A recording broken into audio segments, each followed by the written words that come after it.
And in the studio with me to start the week, as always, of a Monday, it is political commentator and my fellow host here on Talk, Russell Quirk. Welcome, Russell. Yet again, more to get angry about, isn't there? I am furious about a lot of this stuff.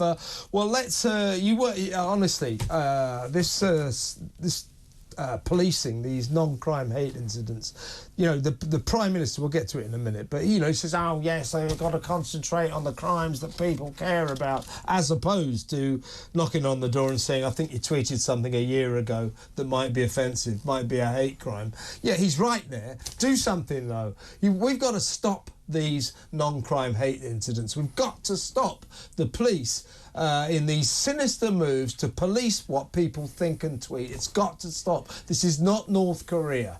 But let's kick off with two-tier policing. Well, before we discuss this, Russell, well, let's just have a look at Nigel Farage and Richard Tice, the two leaders of Reform UK, announcing their plans. They promised this about 3, 4, 5 weeks ago. They said if the Crown Prosecution Service doesn't get on with it and bring charges against those Muslim brothers seen punching the hell out of 3 coppers at Manchester Airport all the way back on July the 23rd. They put the police, the Manchester police, it's not their fault, to be fair. They handed the file to the Crown Prosecution Service on August the 15th. Nigel and Richard Tice said, if you don't get on with this, Reform UK will launch a private prosecution. Guess what? The Crown Prosecution Service didn't get on with it. It still isn't getting on with it. And so this is what Nigel and Richard announced today.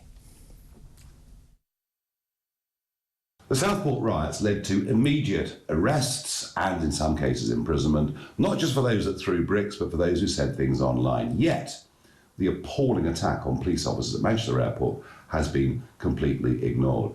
We think, as Reform UK, this is as clearer illustration of two-tier policing, two-tier justice in 2 tiers Britain as you could possibly see. And we promised a few weeks ago that if the Crown Prosecution Service did not lay some charges against these men who, remember, even broke the nose of a women's police officer, that we would take out a private prosecution. TMI Limited, they are the largest private prosecutor in the country. They have over 1,000 successful prosecutions, and they are going to write today to the Chief Constable of Greater Manchester Police and also to the Crown Prosecution Service with their requirements, with the evidence, with the requirements to conduct witness statements and much more in order to commence this prosecution. We said we'd do it, we waited to hear, we've heard nothing, so we're left with no alternative.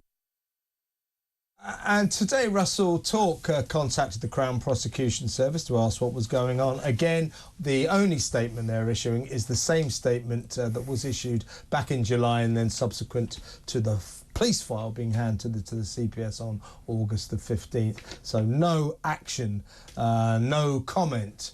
Nothing.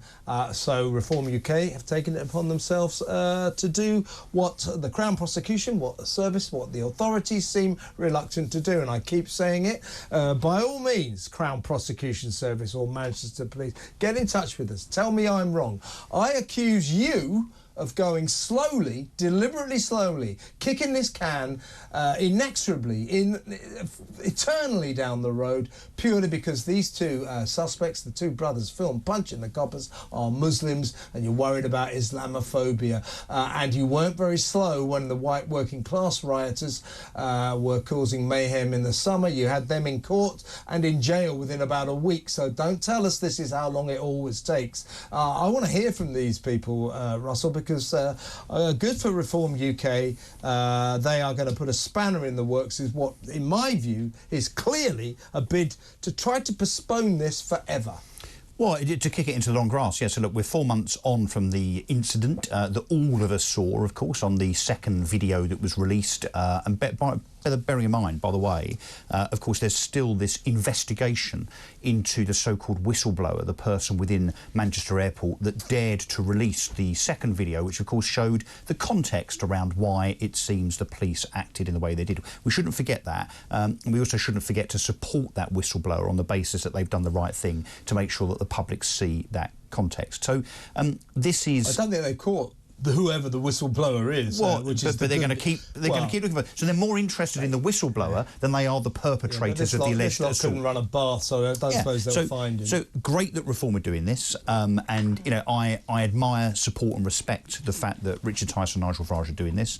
They shouldn't have to, of course.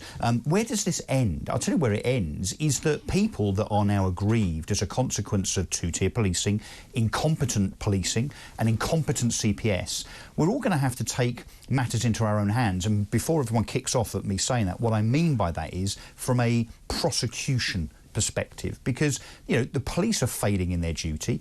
In this instance, I agree. This is not necessarily the police. I mean, no, I agree. The CPS. That was quite slow. Yeah. A lot of coppers and former coppers looked at that footage and said, "Why did the police take 3 weeks to get this file to the CPS?" But you know, they did do it. So the CPS have had it. It's the CPS. So they've had it for 3 months, which is an entirely politicised organisation. Well, I was going to say, you're right. So with the CPS, it's one of two things. It's either there's political influence, which there is not supposed to be. So we should not have political and government influence within the judiciary. It's supposed to be independent. Clearly, that is not the case here. Or if it's not political interference that's slowing down this process, it's clearly incompetence. So the CPS really, Kev, have got to choose between are they incompetent or are they being influenced improperly by politicians and government. Your point about this being a kind of minority-triggered approach, this smacks of Rochdale grooming gangs all over again. It's exactly the same thing, where we know that from the top of that incident, going back many years ago, and by the way, that's still going on, according to many commentators, that the senior police officers within that area very clearly said that they did not want to pursue and prosecute the perpetrators of those grooming gang crimes because they were worried about social unrest by way of ethnic minorities and by being seen to be racist. Yeah, exactly. That is the very definition of two-tier policing. Yeah, and also, you know, the CPS is clearly politicised because when the Prime Minister told them to get their skates on and get the white working class rioters charged in court and in jail sharpish, I mean, literally, these guys, these rioters were in prison within a week. Yeah. It was extraordinary how fast it went. And by the way, some of those have now been overturned on appeal, can I just say? So some of those sentences that those so-called rioters were given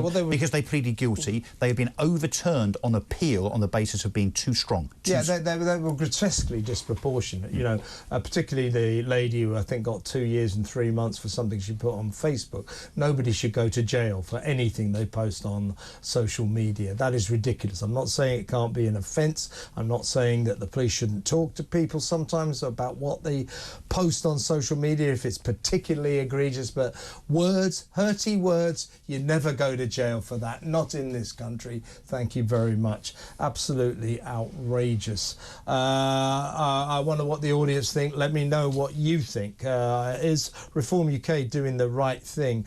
As I say, what emerges from this is the clear impression that the authorities, the Crown Prosecution Service and the police, and for that matter the courts, they think that they're perfectly comfortable, shall we say, victimising white working class people, but they're very uncomfortable about victimising people from ethnic communities, particularly Muslim communities. What do you think about that? 0344 499 1000. It is, in my view, a standing disgrace that no charges have been brought after that shocking incident at Manchester Airport on July the 23rd. And by the way, it doesn't only include those two brothers, it includes two police officers as well, who are also on police bail, waiting to see if they'll be charged. So we're not just saying, you know, do the Muslims, we're saying this case deserves action. Either you're going to bring charges against the Muslim brothers and the two coppers, or you're not. I mean, if you're not, Make that announcement. Don't think you can get away with kicking the can down the road, because you're not going to get away with it. And clearly, Mr. Farage and Reform UK are going to make sure of it. And I, for one, support them in this action, because if the authorities won't do anything, somebody's got to do something. What do you think? 0344 499 1000. Let's go to break now, and we'll talk about the thought police when we come back. The latest. But last time I was on air, folks, was Thursday night. I had Friday off to go to a funeral. R.I.P. Ross. And the last thing I did, because it had just dropped in the Times, 6 minutes to 10 on Thursday night, I read it out. I said, oh my God, front page of the Times tomorrow, the police investigated a 9-year-old kid for calling another little primary school kid a nasty name in the playground. The police investigated a 9-year-old kid, and it now transpires they investigated significant numbers of other little children for hate crimes. What is going on, folks?